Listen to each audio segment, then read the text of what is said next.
Bismillah ar-Rahman ar-Rahim.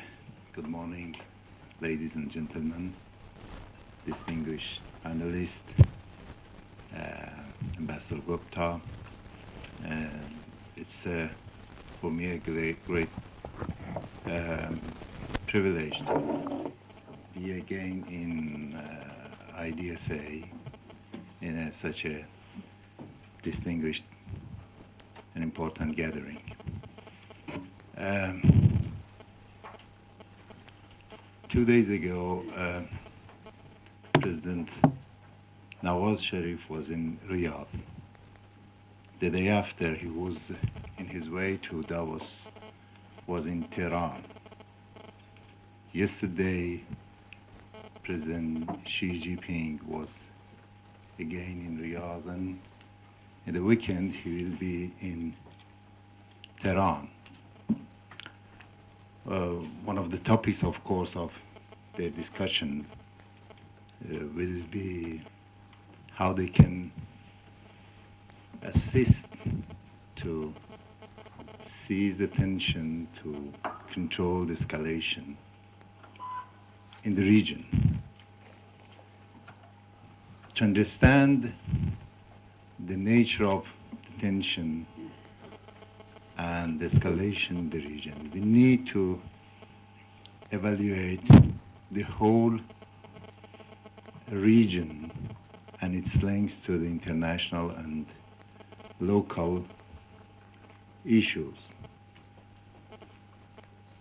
I think the region witnessed a kind of transformation in all three layers: systematic transformation and change at international order, transformation in regional arrangements, and more importantly, transformation at local level. This makes our region very much vulnerable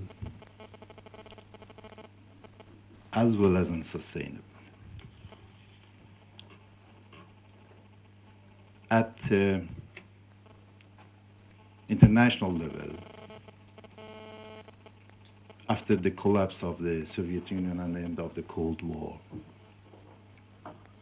international system is in the transitional period. It's long, it's accompanied with the change in the concept and nature of the power. It's accompanied by the change of the role of every and each player at regional, international level.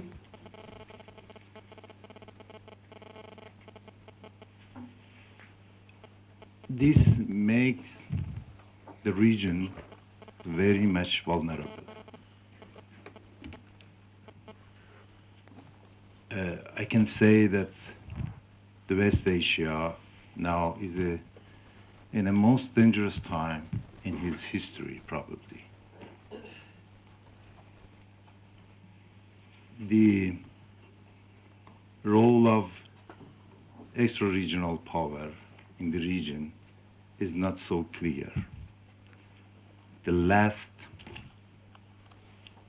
security strategy of Europe toward the region belongs to 2003. It's not updated. The role of Europe vis-à-vis the region is unclear.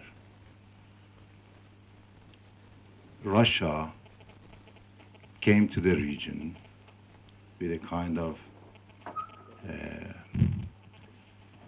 let's say, presentation in Syria, and it shows its will to be a stabilizer role, to have a stabilizer role in the region. But it's far from having a strategic approach toward the region. China with One Belt, One Road initiative, try to somehow approach the region on a very much connectivity approach, economic and development approach. But it's again far from having a broad-based strategic approach toward West Asia. India, we recently heard about its strategy toward West Asia. The US, although lost his empowerment for hegemonic order in the region, but still remain a major superpower in the region. Its strategy for a key concept, political concept in the region, remain unclear for us. Their vision toward the border, their vision toward the secession, their vision toward the identity, their vision toward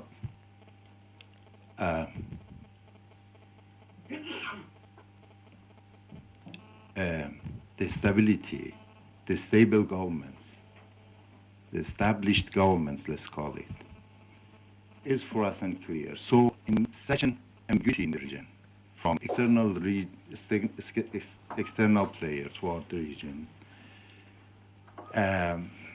we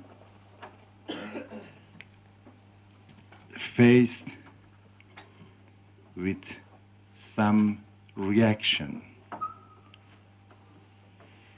from regional player. As a result of such ambiguity, some regional players, which traditionally rely on foreign powers to fix their policy in the region, has a source of concerns.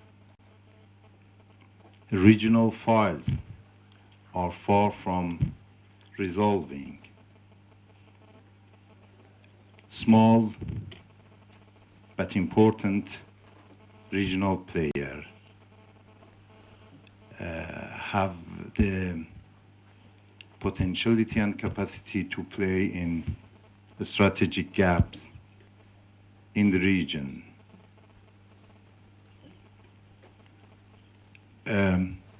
Major regional power, they have the opportunity to follow the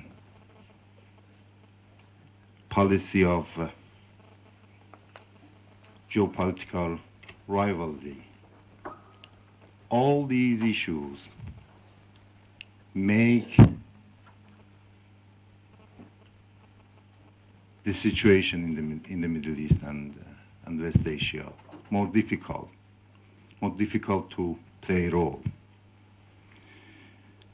At regional level, the traditional security order changed. Great and important army in the region collapsed, or in the border of the collapse. The army of Libya, the army of Yemen, the army of Iraq, the army of Syria are affected. These were the main pillars of sustainability in the region, or at least the main pillar of security arrangement in the region. The regional organizations are not working well. Some of them are platform of the regional powers to launch their ideas. Regional organizations are tools for increasing, enhancing cooperation. They are not taking their roles in the region. Non-state actors are in place in the region. Extremism and terrorism in the form of Daesh, Al-Qaeda, Taliban, and Nusra, others, acting or playing a role in the region. Terrorism is now a phenomena, is an act to react to the globalization, is a side effect of globalization. So we have this in the region. We have also a new generation of government authorities, young and experienced, conservative generation of the leaders in the region. All these issues together make the transformation at the regional level very sensitive. At local level, we have a huge strategic gaps, probably two areas which strategic gaps remains from the Second World War is West Asia and Southeast. Many issues unresolved after the Second World War in these two regions, particularly in Middle East. And they are active now. The issue of the sectarian issues, the issue of Kurds, many of the tensions coming out from these three levels together. To control these three, the transformation in these three levels, we actually need a clear strategy from external powers toward the region, and at the same time, a type of connectivity, dialogue, and diplomacy at regional level for major power in the region, Saudi Arabia, Iran, Turkey and Egypt now are disconnected. There is a need to encourage all these four major players to establish a source of dialogue to prove them that diplomacy is the best choice for them instead of geopolitical rivalry. They should concentrate on regional cooperation and to convince them that use of force is the most useless tool for resolving disputes. So thank you very much, sir. I, by this, finished my 10-15 minutes. Thank you. Thank you very much.